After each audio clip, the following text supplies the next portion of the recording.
ध्येय टीवी के birth anniversary कार्यक्रम में आप सबका स्वागत है और मैं हूं विवेक ओझा। 24 अक्टूबर 1889 को केरल की धरती पर एक ऐसा महान समाज सुधारक पैदा हुआ था जो आगे चलकर केरल का गांधी और दक्षिण का गांधी कहलाया। हम बात कर रहे हैं के केलप्पन की, जो दक्षिण भारत की जमीन पर सामाजिक क्रांति के अग्रदूत थे। आज के एपिसोड में बात करेंगे उन्हीं केरल के गांधी की। आज उनकी जयंती यानी बर्थ एनिवर्सरी है। के केलप्पन दक्षिण भारत के एक ऐसे सामाजिक पुनर्जागरण नेता थे जिन्होंने अपने दौर में दो लड़ाइयां लड़ी थीं। पहला सामाजिक सुधारों के लिए, दूसरा अंग्रेजों के खिलाफ उन्होंने लड़ाई लड़ी। गांधीवादी मूल्यों का जादू उनकी कार्यप्रणाली में दिखता था। जब महात्मा गांधी ने नमक सत्याग्रह किया तो केरल के कालीकट और पय्यानूर में इस सत्याग्रह को जिस व्यक्ति ने नेतृत्व प्रदान किया वो थे के केलप्पन। के केलप्पन की सबसे बड़ी भूमिका दलितों के लिए मंदिर प्रवेश संबंधी आंदोलन से जुड़ी थी। 1920 के दशक में केरल के गुरुवायूर मंदिर में निचली जाति के लोगों के प्रवेश पर प्रतिबंध लगा दिया गया था, जिसके खिलाफ गुरुवायूर और फिर वाइकोम मंदिर में दलितों के प्रवेश के लिए वाइकोम सत्याग्रह की शुरुआत हुई थी। 1931 में के केलप्पन के नेतृत्व में गुरुवायूर मंदिर में एक सत्याग्रह शुरू हुआ। केलप्पन के साथ पद्मनाभन, ए.के. गोपालन और एन.पी. दामोदरन जैसे कई अन्य नेता भी इसमें शामिल हुए थे।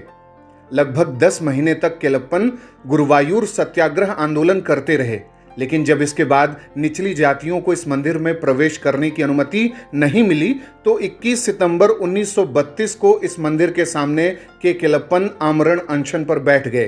देश भर के नेताओं ने उनके स्वास्थ्य की गिरती हालत को देखकर अनशन तोड़ने की याचना की, लेकिन के केलप्पन ने किसी की एक भी न सुनी। अंततः महात्मा गांधी के कहने पर उन्होंने गांधी जी के ही जन्मदिन 2 अक्टूबर 1932 को अपना अनशन तोड़ा। के केलप्पन की उपलब्धि थी गुरुवायूर जनमत संग्रह। सबकी निगाहें इस पर थीं कि क्या जनमत संग्रह में निचली जातियों के मंदिर प्रवेश को मान्यता मिल पाएगी। जनमत संग्रह में भाग लेने वालों की संख्या ऐतिहासिक रही। नियमित मंदिर जाने वालों में से 77% से अधिक लोगों ने सभी के लिए मंदिर में प्रवेश के पक्ष में मतदान किया, यानी देश में एक सामाजिक क्रांति की लहर दौड़ गई। इसने पूरे देश में केरल के टेम्पल एंट्री मूवमेंट के पक्ष में मजबूत वातावरण का निर्माण कर दिया था और 1946 में गुरुवायूर मंदिर को अंततः सभी जातियों के लिए खोल दिया गया था।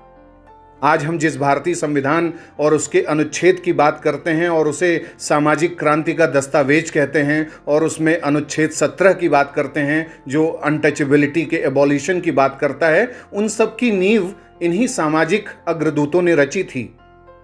गुरुवायूर जनमत संग्रह ने सवर्णों और उच्च जाति समूहों के स्वामित्व वाले कई निजी मंदिरों के दरवाजे अपने जाति वर्ग के अलावा बड़े पैमाने पर जनता के हर वर्ग के लिए खोलने का मार्ग प्रशस्त किया।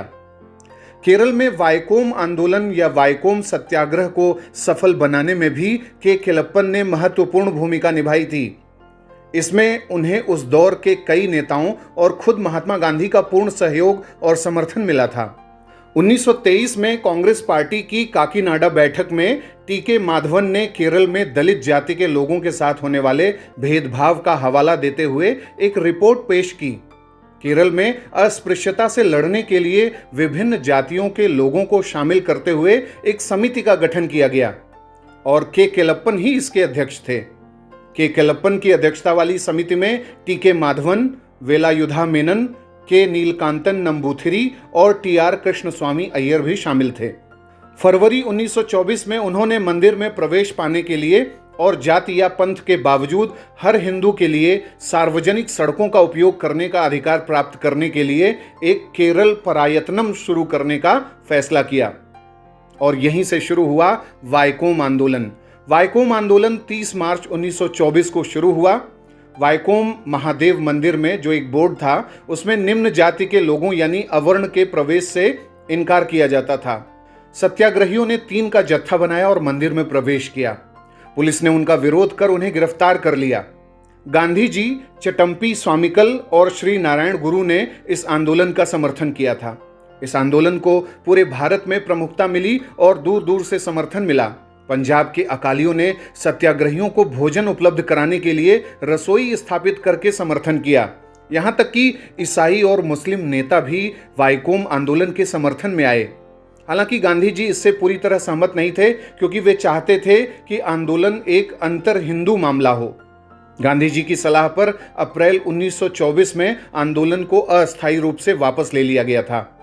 सवर्ण हिंदू लोगों से चर्चा विफल होने पर के केलप्पन और अन्य नेताओं ने फिर से आंदोलन शुरू कर दिया। नेता टी.के. माधवन और के.पी. केशव मेनन को गिरफ्तार कर लिया गया। इसके बाद ईवी रामास्वामी नायकर, जिन्हें हम पेरियार के नाम से जानते हैं, वो इस आंदोलन का समर्थन करने के लिए तमिलनाडु से आए और फिर उन्हें भी गिरफ्तार कर लिया गया। 1 अक्टूबर 1924 को सवर्णों यानी अगड़ी जातियों के एक समूह ने एक जुलूस निकाला और त्रावणकोर की रीजेंट महारानी सेतु लक्ष्मी बाई को लगभग 25,000 हस्ताक्षरों के साथ मंदिर में प्रवेश की अनुमति देने के लिए एक याचिका यानी पिटीशन प्रस्तुत किया। गांधी जी भी रीजेंट महारानी से मिले। सवर्णों के इस जुलूस का नेतृत्व मन्नाथ पद्मनाभन नायर ने किया। वाइकोम में लगभग 500 लोगों के साथ शुरुआत करते हुए यह संख्या बढ़कर लगभग 5,000 हो गई और जब जुलूस नवंबर 1924 के महीने में तिरुवनंतपुरम पहुंचा तो इसकी शोभा देखते बनती थी। 23 नवंबर 1925 को पूर्वी द्वार को छोड़कर वाइकोम मंदिर के सभी द्वार हिंदुओं के लिए खोल दिए गए। 1928 में पिछड़ी जातियों को त्रावणकोर के सभी मंदिरों की ओर जाने वाली सार्वजनिक सड़कों पर चलने का अधिकार मिला। यह पहली बार था कि केरल में अछूतों और अन्य पिछड़ी जातियों के मूल अधिकारों के लिए इतने बड़े पैमाने पर एक संगठित आंदोलन चलाया जा रहा था। अस्पृश्यता को खत्म करने और हरिजन उत्थान के लिए के केलप्पन ने अप्रतिम योगदान दिया। केरल में कई हरिजन छात्रावास और स्कूलों का उन्होंने गठन भी किया। स्वदेशी खादी और ग्रामोद्योग के विकास के लिए वो जीवन भर समर्पित रहे। केरल में लगभग सभी गांधीवादी संगठनों के वे अध्यक्ष थे। साथ ही वे नायर सर्विस सोसाइटी के संस्थापक सदस्य भी थे।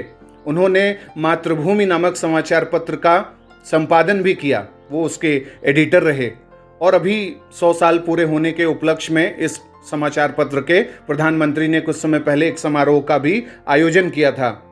1942 के भारत छोड़ो आंदोलन में भाग लेने के चलते के केलप्पन को जेल भी जाना पड़ा था। इस तरीके से भारत के आज़ादी में, केरल में सामाजिक क्रांति में उनकी अप्रतिम और बहुआयामी भूमिका थी। 7 अक्टूबर 1971 को उनका निधन हो गया था। तो इस तरीके से हम देखते हैं कि क्यों उन्हें केरल का गांधी कहते हैं, उन्हें दक्षिण का गांधी क्यों कहते हैं। क्योंकि गांधी जी के आदर्शों पर जिस तरीके से गांधी जी ने अस्पृश्यता को दूर करने के लिए आंदोलन किया, उस आंदोलन को उन्होंने प्रोलिफरेट किया, उसका प्रसार किया दक्षिण भारत में और उसमें अभूतपूर्व उपलब्धि भी हासिल की। ऐसे महान स्वतंत्रता सेनानी को ध्येय आईएएस सत सत नमन करता है। अब बारी है आज के सवाल की। आपको दक्षिण भारत के 3-4 सबसे बड़े आंदोलन ऐसे बताने हैं जिन्होंने सामाजिक क्रांति की दिशा में एक अभूतपूर्व काम किया हो और उनके नेतृत्वकर्ताओं का नाम भी आप हमें बताएं। आपको ये कार्यक्रम कैसा लगा, इसके बारे में अपना ओपिनियन भी हमें बताएं। अगले कार्यक्रम के साथ जल्द ही हाजिर होंगे। इजाज़त दीजिए। नमस्कार।